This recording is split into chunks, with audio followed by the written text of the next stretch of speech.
2024 has seen several A-list actors attempt to reclaim their spotlight, only to face extremely disappointing results. From underwhelming ratings to negative reception, these stars experienced the bitter taste of comebacks that completely flopped. One of these people is Park Shin-hye, who returned to the small screen with Dr. Slump after having been gone for quite a long time. In January of 2022, Shin-hye tied the knot to her husband, Choi Tae-jun. To celebrate her newly wedded life, she went on hiatus. The year before, she hadn't only announced her wedding, but also the fact that she and her husband were expecting. She finally gave birth to her child in May of 2022 and then went back on hiatus to focus on taking care of her family. In total, she stayed out of the limelight for about 3 years. It's an understatement to say that fans were excited to hear that Shin-hye would return with Dr. Slump at the beginning of 2024. The fact that she was returning to our screens wasn't the only exciting part, because she would also be reuniting with an old friend, Park Young-sik. The two starred together in The Heirs, which they filmed over a decade ago. Over the years, they didn't get to work on any new projects together, so fans were over the moon when they found out that the two would be playing each other's love interests in Dr. Slump.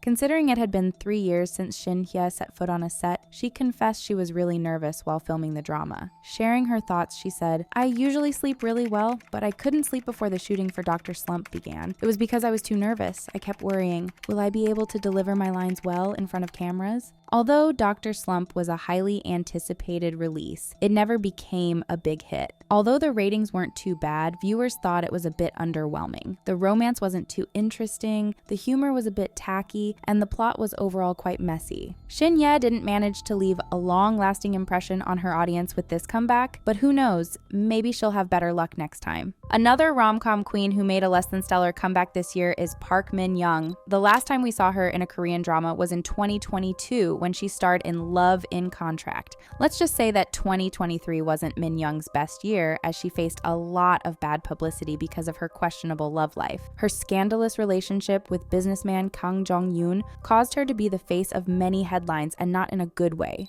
Dispatch revealed confidential details of their relationship, including meetings with Jong-yoon's family suggesting a serious commitment.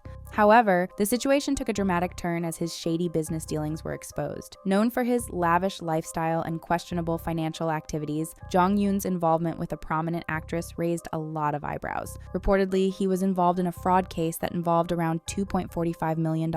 He got into trouble with the authorities and was even sentenced to jail time. Min-young's association with Jong-yoon led to serious damage to her public image. Rumors circulated that she was in this relationship solely for the monetary benefits. Suspicion grew even more when she transferred agencies from Namu Actors to Hook Entertainment, a company linked to Jong-yoon's business sphere. Adding more fuel to the fire, Min-young's sister was reportedly involved in a company chaired by no one other than Jong-yoon. Faced with a lot of pressure and backlash, Min-young's agency issued a statement confirming the relationship, but letting the public know it had already ended. They denied any financial gains for Min-young and announced the resignation of her sister. Despite their attempt to clear the air, public skepticism remained really high, with many questioning the sudden end of the relationship and suggesting it was all just damage control. In the end, not much damage was prevented, because Min-young had to stay away from the spotlight for quite some time. This year, she decided to leave this controversy behind her and make a comeback with Marry My Husband. Like we're used to from Min-young, this was yet another romance, but unfortunately, it didn't exceed anyone's expectations. It turns out Min-young lied about not getting financial gain from her ex-boyfriend, as Dispatch exposed that she received a large sum of money from him. After finding out, fans were terribly disappointed and decided to boycott the drama. Marry My Husband is based on a webtoon of the same name, and there's a particular storyline that many consider to be problematic. The writer included a panel that showed an article about an extreme Islamist group detaining Korean volunteers working in South Sudan. They then included a panel about the stock prices of a food company plummeting with the introduction of a halal food line. Fans believed the tone of these panels to be very racist and Islamophobic, which made the drama look even worse. Overall, the reception of the drama was pretty bad, even though the ratings were decent. It's safe to say that Min-young's attempt to make a successful, controversy-free comeback completely flopped. Moving on, let's talk about Park Park Bo-gum's comeback with the film Wonderland. Bo-gum is undoubtedly one of the biggest names in the industry, but unfortunately, we haven't seen much of him these last few years. We last saw him in a drama in 2020 when he played the role of Ye-jun in Record of Youth. The same year, he enlisted as the Naval Music Corps as a part of South Korea's mandatory military service. He served for around 18 months and was officially discharged in April of 2022.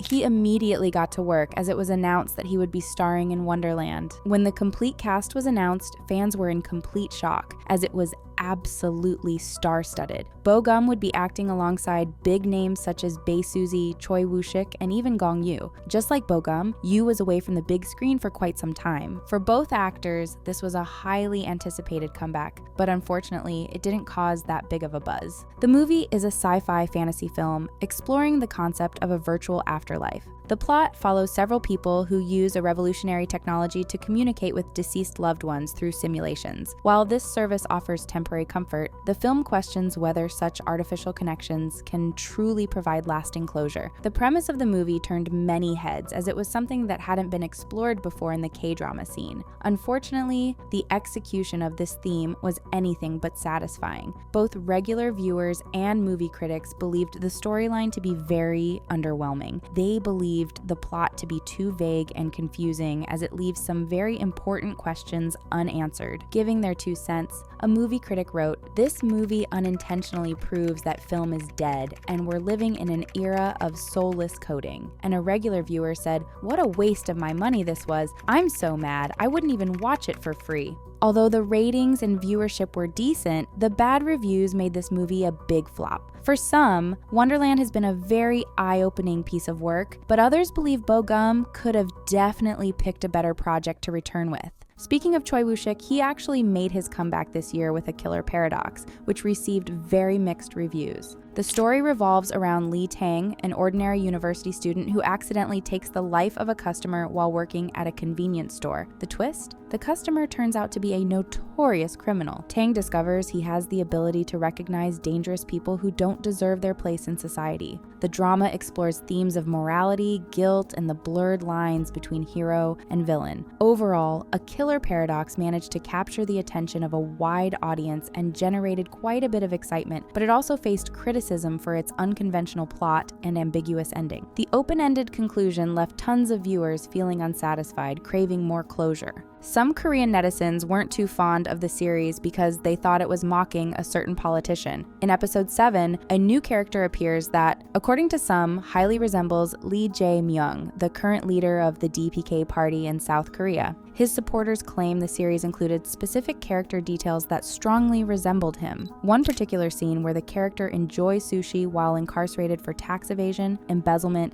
and bribery connected to a land development project is seen as a direct reference to a scandal that tarnished Lee's 2022 presidential bid. The series received so much backlash, Netflix had to come out with a statement to deny any connection between the character and the DPK leader. Last up, let's discuss Kim Myung-soo's extremely disappointing comeback with Dare to Love Me. This romantic comedy managed to draw the lowest average ratings for a Korean drama airing on free television during prime time. It's safe to say fans weren't captivated by this particular project whatsoever because it was filled with cliches. Viewers claimed the plot was all over the place, which didn't make the watch experience enjoyable at all. Not to mention, the costume design was very underwhelming and not realistic in any way. Given that this was Myung-soo's second project in 3 years' time, it's undeniable that the comeback was a big flop.